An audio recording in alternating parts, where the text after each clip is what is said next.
Hello दोस्तों, आज हम आए एक ऐसे वीडियो के साथ में जो क्वेश्चन आपको हार्ट अटैक ला सकता है। और इस क्वेश्चन को इतना ज्यादा कॉम्प्लिकेट बना दिया, आपको पढ़ने से एक बार क्वेश्चन देखने से लगेगा इतना बड़ा क्वेश्चन है, ये क्वेश्चन मैं कैसे सॉल्व कर पाऊंगा। इस टाइप के क्वेश्चन मैंने कभी सॉल्व की ही नहीं है, क्योंकि प्रोफेसर ने भी इस क्वेश्चन को बनाया है ना, उसने भी कुछ नहीं पढ़ा हुआ, उसने बिना कुछ पढ़े हुए इस क्वेश्चन को बना दिया और कुछ भी लिख दिया है। ठीक है, तो कुछ भी लिख दिया तो हम कुछ भी सॉल्व नहीं कर सकते। इसको सॉल्व हम आसानी से करेंगे, क्वेश्चन बहुत ज्यादा आसान है। ठीक है, तो इस क्वेश्चन में दिया क्या है, shell and coil type evaporator है, इज डिजाइन फॉर रेफ्रिजरेटर। ठीक है, रेफ्रिजरेटर के लिए एक एवेपोरेटर कॉइल डिजाइन की गई है। कॉपर कॉइल रेफ्रिजरेंट फ्लोज करता है कॉपर कॉइल के अंदर।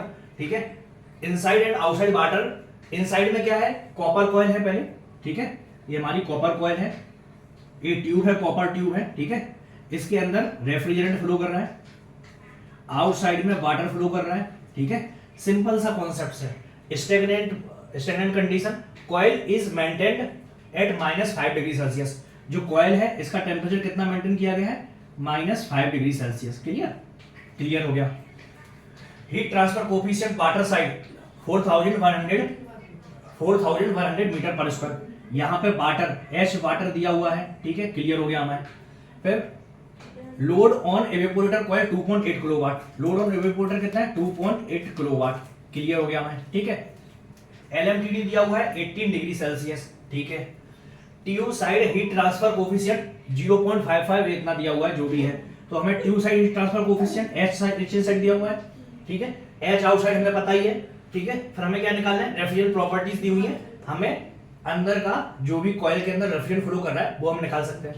तो सबसे पहले हम रेफ्रिजरेंट का जो हीट ट्रांसफर कोफिशिएंट है वो कैलकुलेट करते हैं। क्या हो जाएगा, एच आई बराबर में 0.555 9.81 into P F minus rho F minus rho G. तो डेंसिटी का डिफरेंस, रो एफ कितना दिया हुआ है, रो एफ दिया हुआ है 1136। ठीक है, इसको हम अभी हटा देते हैं। ठीक है, क्योंकि हमें क्वेश्चन को सॉल्व करना है। तो कितना हो जाएगा, 1136 माइनस रोजी। रोजी की वैल्यू कितनी है हमारी, वेपर, तो कितना हो जाएगा 14.43। क्लियर। के एफ जो फ्लूइड की जो भी क्या है थर्मल कंडक्टिविटी है, के एफ कितना दिया हुआ है 0.0857 की पावर 3। क्लियर, इनटू में एच एफ जी, रेफ्रिजरेंट का जो एच एफ जी है कितना दिया है 173.1। तो कितना लिख दिया 173.1। हम किसको निकाल रहे हैं, हम जो भी कैलकुलेशन कर रहे हैं वो हीट ट्रांसफर कोफिशिएंट रेफ्रिजरेंट का कर रहे हैं। तो रेफ्रिजरेंट का हीट ट्रांसफर कोफिशिएंट का उन्होंने एक रिलेशन दे दिया, बस यही एक टफ चीज है जिसको आपको सॉल्व करना है, इसके अलावा कुछ भी टफ नहीं है। ठीक है, अब म्यू एफ कितना दिया हुआ है 0.000191। क्लियर। एवेपोरेटर टेम्परेचर कितना दिया हुआ है, एवेपोरेटर टेम्परेचर कितना है -5 डिग्री है, 273 प्लस -5 कितना हो जाएगा 268। हमेशा केल्विन में लिखते हैं टेम्परेचर को। डी आई इनसाइड डायमीटर कितना है 0.005715। ठीक है, तो हम जो भी हमारा रेफ्रिजरेंट है उसका हीट ट्रांसफर कोफिशिएंट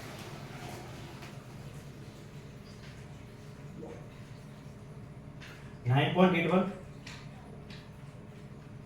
1136 माइनस 14.43। ठीक है, इनटू में 0.0857 की पावर 3, 0.0857 की पावर 3। ठीक है, इनटू 173.1 इंटू 173.1। तो आंसर आ गया हमारा 1198। ऊपर का वैल्यू आ गया। अब डिवाइड करते जाते हैं इन सभी को, तो डिवाइडेड बाई 268। ठीक है, 4.473 आ गया।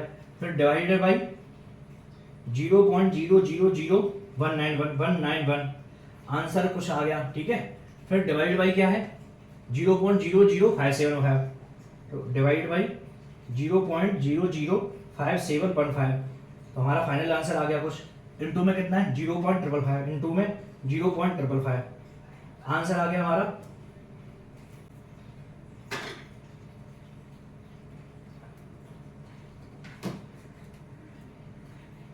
2.274 इंटू 10⁶। ठीक है, जो हमारा इतना आ गया। अभी हमारा जो एच एफ जी है वो किसमें, क्लोजूल में है। ठीक है, तो इसमें कितना आ जाएगा 10⁻³ आ जाएगा, तो इनटू में 10⁻³ हो जाएगा। तो हमारा कितना आ गया जो रेफ्रिजरेंट का हीट ट्रांसफर कोफिशिएंट आया वो कितना आ गया, इतना आ गया। x के किस में हो जाएगा, वाट पर मीटर स्क्वायर केल्विन। क्लियर। अब हमारे पास में जो हीट ट्रांसफर हो रहा है वो कैसे हो रहा है, केवल हीट ट्रांसफर है। पहले हमारा क्या है, यहाँ पर रेफ्रिजरेंट है, ये हमारी कॉपर कॉइल है, फिर यहाँ पर वाटर है, ऐसे ही है। तो जो हीट ट्रांसफर हो रहा है वो कैसे हो रहा है, रेफ्रिजरेंट के थ्रू वाटर में हीट ट्रांसफर हो रहा है, यही हो रहा है। तो हमारा क्या हो जाएगा, अगर हम ओवरऑल हीट ट्रांसफर कोफिशिएंट का रेजिस्टेंस निकालेंगे तो UO इक्वल टू क्या हो जाएगा, 1/, पहले रेफ्रिजरेंट का कंडक्शन के थ्रू, तो क्या हो जाएगा, रेफ्रिजरेंट का कंडक्शन के थ्रू हीट ट्रांसफर हो जाएगा H रेफ्रिजरेंट इनटू में एरिया ऑफ रेफ्रिजरेंट, यही होगा, प्लस ln R2/R1 कॉपर के लिए है, अपॉन 2πKL, ये किसके लिए होगा, कॉपर के लिए होगा, प्लस बाटर साइड का जो भी रेजिस्टेंस है, बाटर साइड का रेजिस्टेंस क्या होगा, 1/H ऑफ वाटर इनटू में एरिया ऑफ वाटर, यही हो जाएगा। अब AO, अभी हमें जो भी कैलकुलेट करना है वो क्या कैलकुलेट करना है, ओवरऑल हीट ट्रांसफर कोफिशिएंट दिया हुआ है, हमें heat transfer coefficient water side दिया हुआ है, कॉइल इज मेंटेन्ड। तो ये हम जो कैलकुलेट कर रहे हैं वो किससे कर रहे हैं, जो भी कैलकुलेट कर रहे हैं वो क्या कर रहे हैं, आउटर एरिया को लेकर कैलकुलेट कर रहे हैं, AO को लेकर के। क्लियर। तो हमारा जो एरिया है रेफ्रिजरेंट का वो क्या है, इनसाइड वाला एरिया है, ठीक है। और यहाँ पर जो 2πKL है, यहाँ पर जो एरिया है वो आउटसाइड वाला एरिया है, ठीक है। तो हमने ये सब कैलकुलेट कर दिया। तो जो हमारा एरिया है वो किसके बेसिस पे है, आउटसाइड एरिया का हमने ओवरऑल हीट ट्रांसफर कोफिशिएंट निकालना है based on outer surface area. तो क्या हो जाएगा, 1/UO बराबर में area of outside upon H of refrigerant जितना आया वो इनटू में एरिया ऑफ इनलेट या इनसाइड का डायमीटर, इनसाइड का जो भी है वो, upon ln R2/R1 upon 2πKL into में आउटसाइड का जो भी एरिया है, तो आउटसाइड का एरिया हमने AO कर लिया। क्लियर। प्लस 1/HW भी बचेगा, क्योंकि यहाँ पे AO का मल्टीप्लाई होगा तो AO हट जाएगा। क्लियर। अब हमारे पास में AO बराबर में क्या है, आउटसाइड का एरिया क्या हो जाएगा, πD ऑफ आउटसाइड इनटू में लेंथ, और एरिया ऑफ इनसाइड क्या हो जाएगा, πD ऑफ इनसाइड इनटू में L, ठीक है। तो हमें जो कॉपर कॉइल दी हुई है उसका डायमीटर दिया हुआ है, इनसाइड डायमीटर दी हुई है, ठीक है, DI बराबर में दिया हुआ है, और थिकनेस दी हुई है, क्या हमें डायमीटर दिया हुआ है इनसाइड का, कंडक्टिविटी कॉपर कॉइल की दी हुई है, आइस की दी हुई है, हमें क्वेश्चन में थिकनेस भी दी हुई है, ठीक है। तो थिकनेस कितनी दी हुई है हमें, थिकनेस दी हुई है 0.0019 मीटर, ठीक है। ये हमें क्या दी हुई है, थिकनेस दी हुई है। तो हमारे पास में आउटर डायमीटर इनर डायमीटर आ जाएगा। तो जो हमारा DI है, DI बराबर में कितना हो गया हमारा, इनसाइड का डायमीटर कितना दिया है 0.0057, ठीक है। जो D ऑफ आउटसाइड होगा वो कितना हो जाएगा 0.00 इनटू में 19 करना पड़ेगा, तो हमारा कितना हो जाएगा 76, ठीक है। तो हमने D आउट निकाल दिया। तो हमारा AO/A आउट क्या हो जाएगा, इसको हम कैलकुलेट करेंगे तो रेफ्रिजरेंट का हमने निकाल ही दिया, रेफ्रिजरेंट कितना आया था, HI बराबर में इतना आया है, तो इसकी वैल्यू हम यहाँ पर रख देंगे, कितना हो जाएगा 1/2.274 इंटू 10⁻⁹। क्लियर। इंटू में AO बराबर में क्या है πDOL, और AI बराबर क्या है πDIL। तो L से L कट जाएगा, पाई से पाई कट जाएगा, DO/DI हो जाएगा। तो DO/DI कर देंगे हम, कितना हो जाएगा 0.0076 है, 0.0057 है, तो क्या हो जाएगा 76, ऊपर हम 76 लिख देते हैं डायरेक्ट, 76 डिवाइड बाई 57। क्लियर हो गया। चलो भाई ये क्लियर हो गया, इसको हटाओ। अब प्लस ln है, ln लिख दिया। अब R2/R1 को D2/D1 ले सकते हैं, ठीक है। तो D2 क्या हो जाएगा आउटसाइड का 76/57 हो जाएगा, तो भाई 76/57। Clear. Area of ln R2/R1 upon 2πKL into में AO है, इनटू में AO को अब करते हैं, ठीक है। अब AO बराबर में क्या है, आउटर डायमीटर बराबर में πDOL, तो यहाँ पे πDOL आ जाएगा, L से L कट गया, तो नीचे क्या बचा 2 इनटू में पाई इनटू में K किसका है, कॉपर का कंडक्टिविटी है ना, कॉपर का कंडक्टिविटी दिया हुआ है 400, तो हमने यहाँ पे 400 लिख दिया, ठीक है। इनटू में एरिया बराबर क्या हो जाएगा, पाई इनटू में डी ओ, तो पाई हमने पाई लिख दिया, डी ओ आउटसाइड डायमीटर कितना है 0.0076, तो 0.0076, क्लियर, प्लस 1/HW, HW की वैल्यू 14,100, क्लियर हो गया इतना आंसर। अब यहाँ पर हमें इसको कैलकुलेट करना है, यहाँ पर हमें इसको कैलकुलेट करना है और इसको कैलकुलेट करना है, तो हम यहाँ पाई से पाई को काट देते हैं, हम इसको अलग कैलकुलेट करते हैं, इसको अलग कैलकुलेट करते हैं और इसको अलग कैलकुलेट करते हैं, तो हमारा फाइनली इसका आंसर निकालते हैं पहले हम। कितना आ जाएगा हमारा इसका आंसर,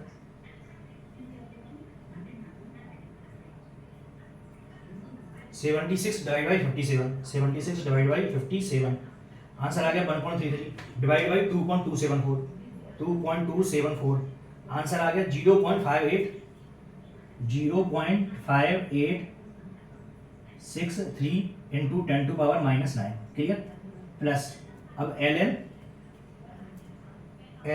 76 डिवाइड बाई 57, क्लियर हो गया भाई, इंटू 0.0076, 0.0076, ठीक है, डिवाइड बाई कितना हो जाएगा 2 इंटू में 400, 2 डिवाइड बाई 400, आंसर आ गया हमारा 2.733 इंटू 1 2 3 4 5 6 10 टू पावर -6, ठीक है, प्लस 1400 है, 4100 की पावर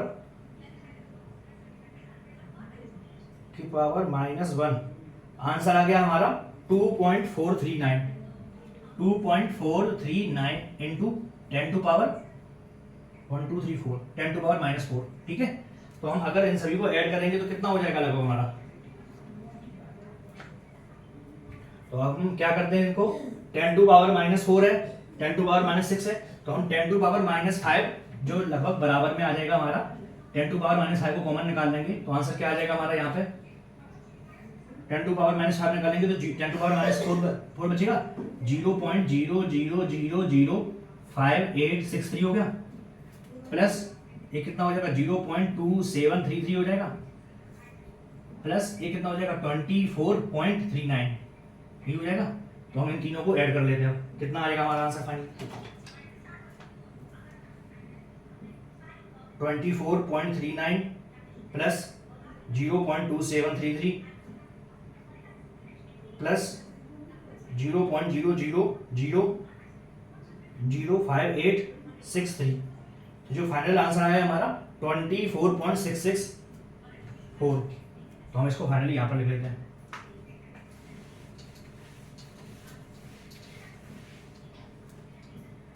जो U1/UO बराबर में कितना 6 इंटू 10 टू पावर -5, तो हम UO की वैल्यू निकालेंगे तो कितना आ जाएगा, इसी का इन्वर्स करना पड़ेगा, है ना, तो इसकी पावर -1 कर देंगे, तो फाइनली वैल्यू आ गई हमारे पास में 0.4055 इंटू 10 टू पावर 5, तो हम क्या लिख देंगे 4.055 इंटू 10 टू पावर 4, ये हमारा क्या हो गया, ओवरऑल हीट ट्रांसफर कोफिशिएंट हो गया।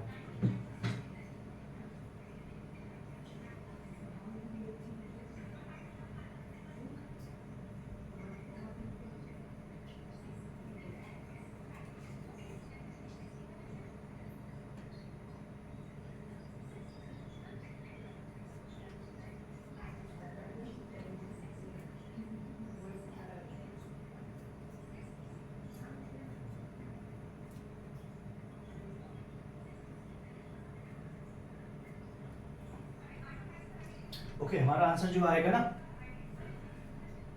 इसका आंसर 0.0 आया है, 0.0405 है, तो यहाँ पे कितना आ जाएगा 10 टू पावर 3 आ जाएगा, ठीक है। तो हमारा ओवरऑल हीट ट्रांसफर कोफिशिएंट आ गया हमारा, ठीक है। अब अगर हमारे पास में ओवरऑल हीट ट्रांसफर कोफिशिएंट आ गया तो हम क्या लिख देंगे, Q बराबर में UO इंटू में एरिया ऑफ आउटसाइड इंटू में LMTD, तो ओवरऑल हीट ट्रांसफर कोफिशिएंट आ जाएगा हमारा, ठीक है। अब Q जो हीट फ्लो हो रही है वो कितनी हो रही है वो हमें कैलकुलेट करना है, तो हम Q कैलकुलेट करते हैं। Q हमें कितना दिया हुआ है, Q हमें दिया हुआ है 2.8 किलोवाट, टोटल लोड यही है ना, तो एवेपोरेटर से जितना भी हीट लॉस हो रहा है वो कितना हो रहा है 2.8 किलोवाट, तो 10⁻³ हो गया। यूओ की वैल्यू हमने निकाली थी तो कितना आ जाएगा 4055 या 4.055 into 10⁻³। Area of outside, area of outside कितना है पाई इंटू में डी ऑफ आउटसाइड इंटू में लेंथ इंटू में एलएमटीडी। एलएमटीडी की वैल्यू कितनी है एलएमटीडी 18 डिग्री, तो हमने यहाँ पे 18 डिग्री लिख दिया। ठीक है, पूरा आंसर सिंपल है, इसमें सारा वैल्यू दिया हुआ है, लेकिन जब आप क्वेश्चन को पढ़ेंगे देखेंगे तो आपको लगेगा कि इस क्वेश्चन को सॉल्व कैसे करना है। चलो भाई इतना वैल्यू आ गया हमारे पास में, अब बस हमें कैलकुलेशन करना है, तो हम कैलकुलेशन एक बार कर लेते हैं। ठीक है, इसमें पहले में क्या दिया हुआ है 2800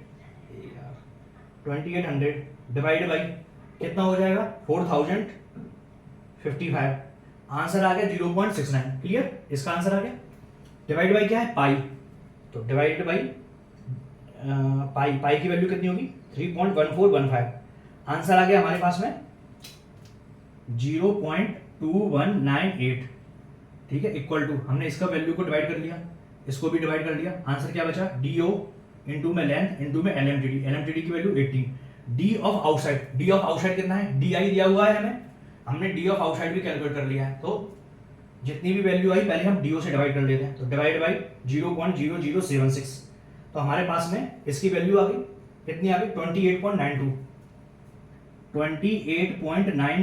क्या आ गया हमारा डीओ से डिवाइड करने के बाद वैल्यू, लेंथ इनटू में 18, लेंथ की वैल्यू हमें निकालना है तो कितना करना पड़ेगा डिवाइड बाई 18, तो हमने डिवाइड बाई 18 कर लिया, तो फाइनली जो हमारे पास में लेंथ आ गई वो कितनी आ गई 1.6 किसमें आएगा मीटर में, तो हमारी लेंथ आ गई, बस हमें यही लेंथ निकालना था।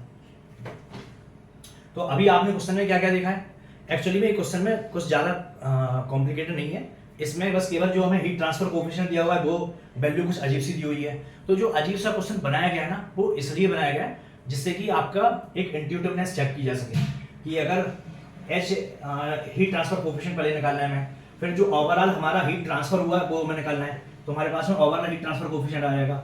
जब ओवरऑल हीट ट्रांसफर कोएफिशिएंट आ गया किस बेसिस पे बेस्ड ऑन आउटर एरिया, हम बेस्ड ऑन इनसाइड एरिया भी ले सकते हैं। ठीक है, इनसाइड एरिया भी ले सकते हैं, लेकिन जो हमें एलएमटीडी दिया हुआ है, एलएमटीडी दिया हुआ है coil is maintain -50 degree Celsius, heat of water side load on evaporator है इतना, और जो एलएमटीडी दिया हुआ है वो 18 डिग्री सेल्सियस दिया हुआ है, तो जो एलएमटीडी दिया हुआ है उसके बेसिस पे हमने आउटसाइड के बेस पे हमने ओवरऑल हीट ट्रांसफर कोएफिशिएंट निकाल दिया और फाइनली हमारी वैल्यू इतनी आ गई है। क्लियर, अगर हम इनसाइड बेसिस पे निकालते तो हमें एरिया जो है वो इनसाइड का यूज करना पड़ता है बस, तो हम इनसाइड के बेसिस पे हम ओवरऑल हीट ट्रांसफर कोएफिशिएंट निकाल देते। तो होप आपको वीडियो अच्छे से समझ में आया होगा, और अगर अच्छे से समझ में आया है तो वीडियो को लाइक जरूर कीजिए और चैनल को सब्सक्राइब कीजिए।